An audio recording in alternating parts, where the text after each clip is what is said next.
in dalku uu ku jiro xaalad dagaal uu ku jiro xaaladan dagaalka ahna aysan noqon doonin hal dhinac oo kaliya dagaalkan uu noqon doono dagaal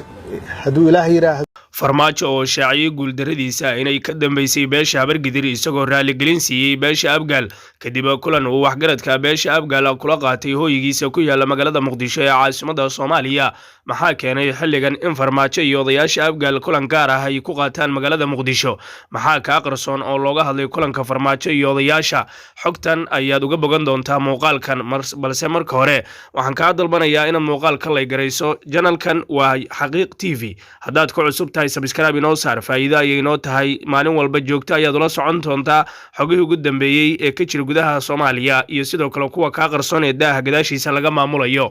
madaxweynaha sagaalaad ee Soomaaliya Maxamed Cabdilaahi Farmaajo ayaa kulan gaar ah kula qaatay guriga uu ka degan yahay magaalada Muqdisho odayaasha dhaqanka beesha Abgaal wuxuuna cadeeyay inuu ka raaligelinayo beesha wax kasta oo dhankiisa ka soo gaaray isagoo sheegay in si weyn ugu hiiliyay beesha Abgaal wuxuu kaloo sheegay inuu ku qaldanaa in ra'iisul wasaarihii labaad ka soo xusho beesha Habargidir oo uu sheegay in dhabarka ayaa ka toogatay farmaajo ayaa sheegay inuu isagu rabay markii khayra meesha ka baxay in ra'iisul wasaare uu la soo xusho beesha Abgaal uuna u magacaabo Cali Maxamed Geedi oo horay wadanka uga soo noqday ra'iisul wasaare dawladii ku meel gaarka ahayd ee uu hogaaminayay Cabdilaahi Yuusuf Axmed Rabi ha u naxariiste balse ay diideen Cali Guudlaawe iyo Faadi Yaasiin Xaaji Daahir oo iyagu markaasi ka agdhawaa farmaajo sidaasina lagu keenay Rooble taasi oo ugu dambeyn soo afjartay waayihiisii filla Soomaaliya waxaa kaloo uu sheegay in beesha Abgaal uu aaminsanaa haddii ra'iisul wasaare siin lahaa inaysan dhabar jabiseen haddana uu ka qoomameynayo qaladkaas uu galay kulamada uu farmaajo la qaadanayo waxgaradka Muqdisho gaar ahaan kuwa beesha Abgaal u dhashay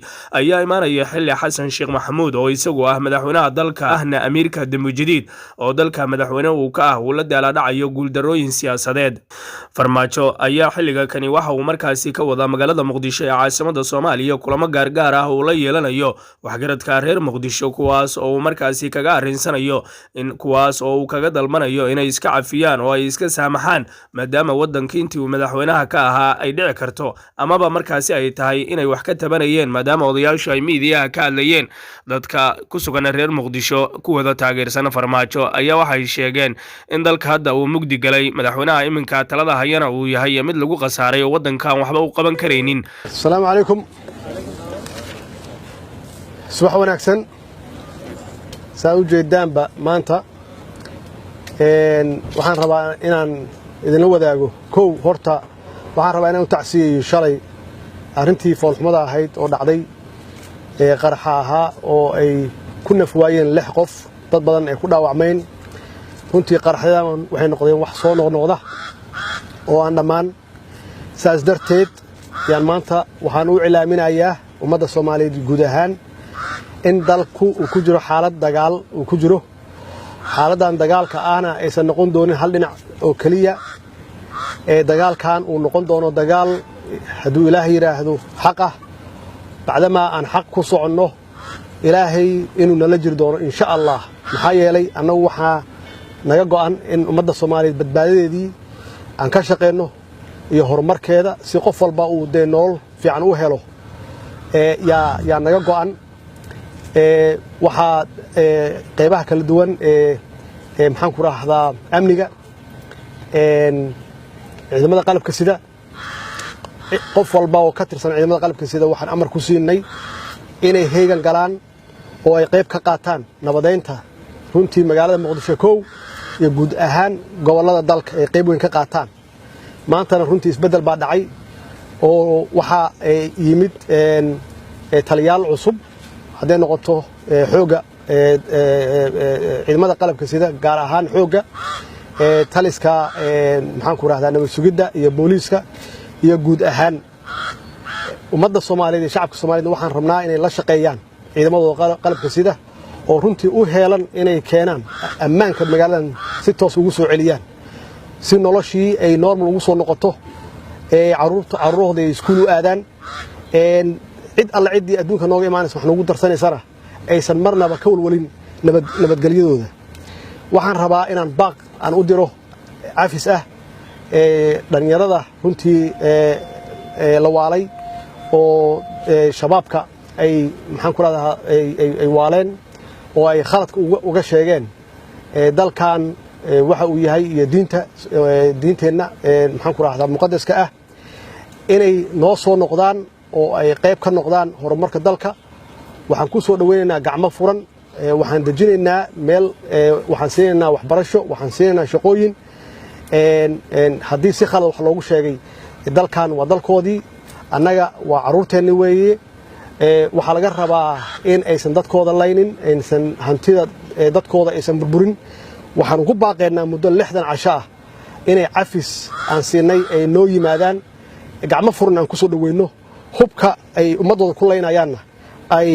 iska dhigaan shacabka Soomaaliyeed waxaan leeyahay waajib wuxuu idinka saaran yahay inaad nagala shaqaysaan sidii aad weligiinba aad ahaydeen sidii magaaladan ay ammaankeedu uu ku soo noqon lahaa oo aad noo sheegtaan meelaha uu dhibka ka jiro iyo cidda Soomaaliya cidda magaaladan iyo dalka guud ahaan ku haysa xasilooni la'aanta ku haysa oo aad u istaagtaan nabadgelyada maxaa yeelay nabadgelyadu waa nolol weeye haddaad noo sheegtaan meesha ay wax ka jiraan iyo dadka dhibka wada ciidamada qalabka sida waxay u taagan yihiin oo ay diyaar u yihiin inay magaaladan ay xasiloonidii iyo nabadeynteedii ay ku soo celiyaan si ay u noqoto magaalooyinka kale oo adduunka ka jira waxaan rabaa ugu dambeyn dawladdani waxay sheegtay 3 arrimood oo muhiim ah oo aan ka shaqeynayno oo qayb ka ah la dagaalanka aan ka hadla hadda waxa weeye kow nabadiidka inaan la dagaalno shabaabka inaan la dagaalno iyo qof walba oo iyo cid walba iyo urur walba oo runtii ka soo horjeeda qaranimada Soomaaliyeed inaan la dagaalno tan labaad inaan la dagaalno musuqmaasuqa maxaa yeelay musuqmaasuqa iyo shabaabku anagu waxba nooguma kala duwana waa isku nooc midna dadka horu u laaya midna musuqmaasuqna dawladda iyo dadka